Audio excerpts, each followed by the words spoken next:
hopefully today I'm going to question you as the audience to ask some of the manifesto items or part of the strategy items which perhaps haven't been spoken about by the other panel members. And it's something that was in the strategy items, which is workforce development. We see it as a key part of driving the sector forward, and that collaborative working that has been spoken about many times this morning. And I believe that we, as a team, which we all are, we're all part of the same team, need to work together to drive this forward. And actually, we don't need to rely on strategy items, manifestos to do that. We can just get on and do it, but we do have to work together to achieve that. So hopefully, I'll talk about that and you'll be engaged, but we'll see. So, we all know who this chap is. His quote: "Education is the most powerful weapon which you can use to change the world." It's a really powerful statement for me, and something that I really, really believe in. A little bit of education goes a long way, and I hope my story demonstrates how it has an impact on someone. So, as I mentioned, in Sporting Future and Towards an Active Nation, there was key mentions all the way through about workforce development and how we need to tackle that, and how the government, top down, will support that. Okay. We started looking at this before the general election was called, and some of the happenings that have been going on have slightly changed this, but I'll perhaps talk about a bit more about that in my workshop. But some of the mentions that are in there, they're really important. Sport and physical activity is a people business. It absolutely is, and that's not just the people that are coming in that are looking for physical activity and sports. It's also about the people that are working with those people to deliver that and making sure it's a quality experience. To underpin this, a clear workforce development strategy is key. We absolutely believe that. A workforce development strategy is about customer service, making sure people receive a good quality service. And lastly, a key mechanism to releasing a sport workforce with the right skills will be via apprenticeships. And that is predominantly what ICON work with, as well as other parts of workforce development strategy. So I'm going to go on to talk about some of these items now. What I'm going to do is I'm actually going to question you rather than me give my opinion on it, because I'm interested to see what you think about it. So, sport and physical activity is a people business. Do you agree? We'll find out. So, question one. Have you participated in the current sector workforce development strategy? Very simple question. A's for yes, B's for no.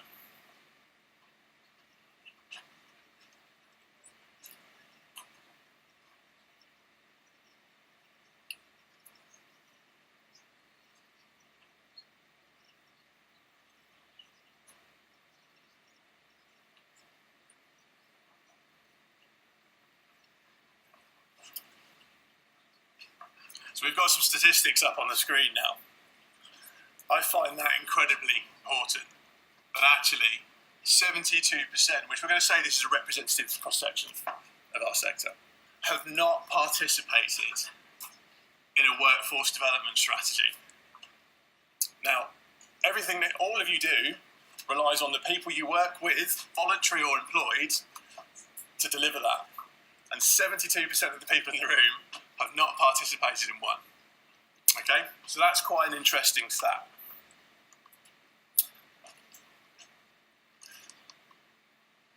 A key mechanism to releasing a sports workforce with the right skills would be via apprenticeships. Question two.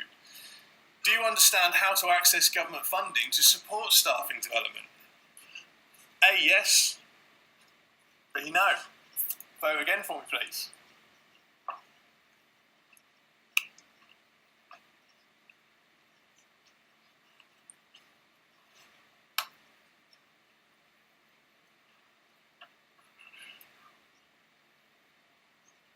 Okay, so we're finding a trend here. We're going to say that it's pretty close to say it's the same 28-27% that voted last time and said yes. Okay, interesting. Third question. Have you seen an impact in the last year from a workforce development strategy? I'm getting a feeling I'm going to know where this is going to go.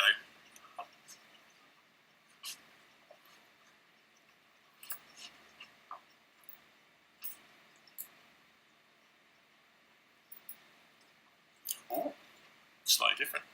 I'm going to assume that's because less people voted this time. Okay.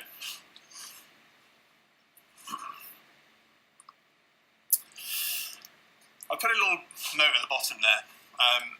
If you are part of that 18%,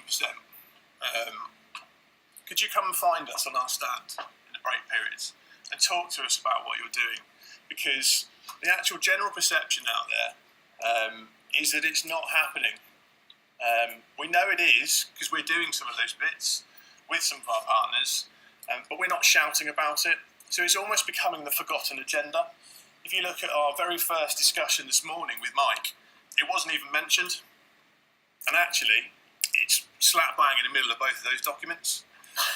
And then this morning, it's not been mentioned necessarily directly, so it's been forgotten about.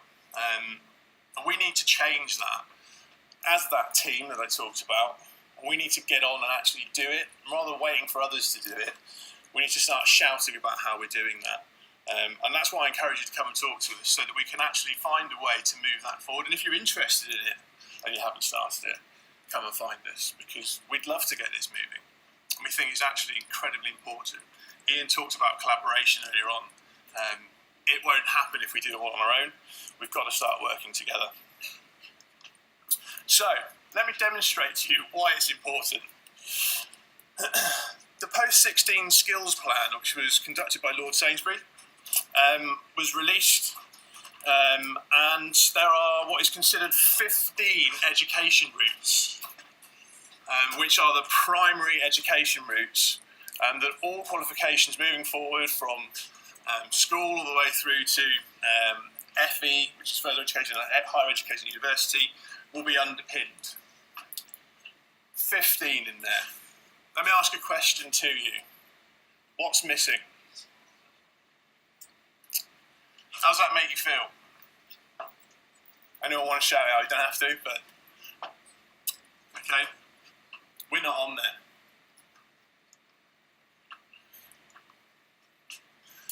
Sport and physical activity should be number 16 that's on there. If you look at the numbers there, this was conducted back in 2012, so I'm assuming this is going to have moved on significantly since then with the amount of apprenticeships that have been pushed through. 584,000 plus 2.3 million volunteers work in our sector. If we go back and look at the numbers on there, we've got masses of people that work within what we do. And it's not considered an education route. If you speak to people at Department for Education, probably about a year ago, things are starting to change, I will admit. Sport isn't considered a vocation or a career. They don't consider it something that you can go into. Now, there's loads of people in this room that all work in it, so there obviously is, but what we're not doing is working together and shouting about it hard enough to say, actually, we need to be part of this strategy. So it shouldn't be 15 routes, it should be 16. But it's not going to happen without us working together and starting to make a bit more noise about it and starting to get involved with it.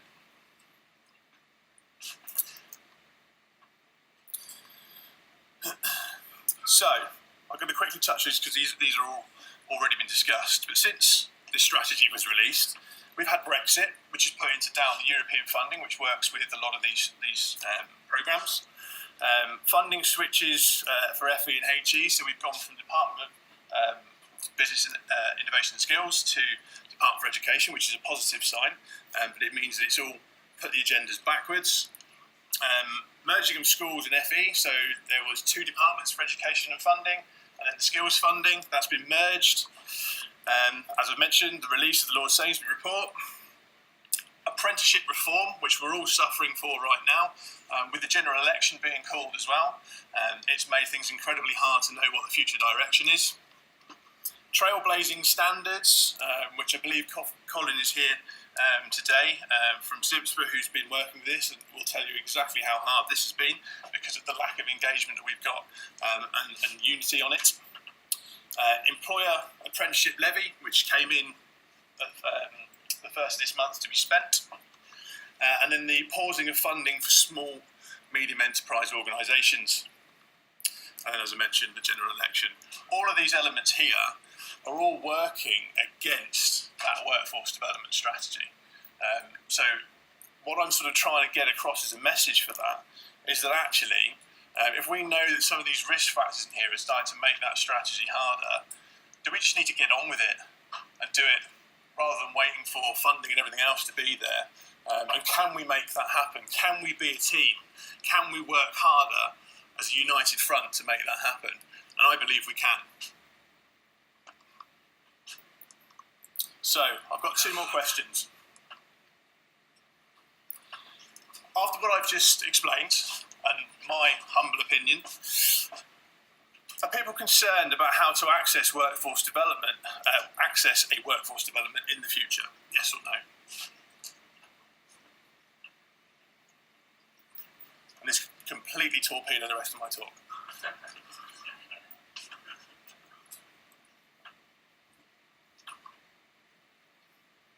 Good. That's positive. We've got a majority. Good. Okay. I believe it's important, and quite clearly you do. The 30% of you that aren't that concerned about it, I'm going to think kindly and say you're already part of one, and you were part of the 28% earlier. Or it could be that I need to come and have a chat with you, and actually we can have a discussion about it. But we'll see. Okay. What does a workforce development strategy look like is something that I'm going to put back into to you, just to see what people have got out there at the moment. Our opinion at Icon is that it should be for everyone at every moment, all the time. Okay, no matter what your position, you should always be up for learning.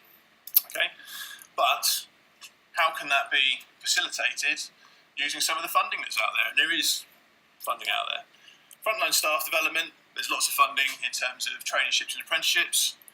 Future leader development in terms of higher education, apprenticeship degrees, student learner loans. There's huge amounts that can be accessed by that. Director training, all the way up to 7, 8 and 9. Again, there are grants out there that can be accessed for your organisation. And then board member non-exec training and development. Again, just because someone's made it onto a board doesn't necessarily mean that they are aware of what they need to do. I think Ian actually picked that point up earlier on to say that actually just because someone's in that position doesn't mean they have all the facts they need to make the decisions they need to make. So we think that training education is important to that. As I said, a true workforce development strategy includes everyone all of the time. As I mentioned, these are the funding pathways that you've got in there. Kind of doubled up on slides there.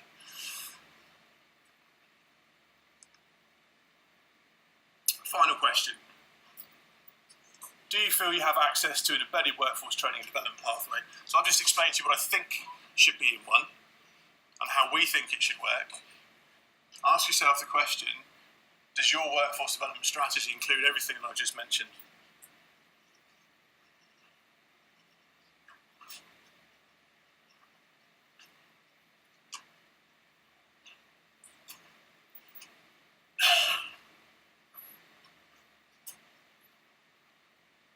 Numbers have been consistent all day, which is good. So if it hadn't been, it made it really awkward to try and explain that. It's really good. I believe that we can do more on this front, and that we should look to better ourselves all the time through education. Everyone in here is here because you're passionate about what you do. Let's try and give people the skills to expand that so that we've got 4 or 5 times that next year in this room. Not in this room, but let's try and get more people engaged with this agenda, and let's do that through the power of education. Hang on, I've lost a slide there. Bear with me. There we go. Thank you. Whoever did that at the back. This is my question to leave you with, to ask you. Is it now time to stop waiting for others to make the changes in our sector? Is it now time to take education as a tool and change our world for the next generation? Can we really afford to let this opportunity slip us by? So all of the factors with government manifestos and strategies, I don't believe are important and relevant. I believe that we all have the power in this room to actually make that change. So I implore you to leave today with a partnership opportunity that you didn't have before you came today. Speak to someone else in the room today, which I hope you would all do anyway, and see if we can work together to actually create a collaborative opportunity. Thank you.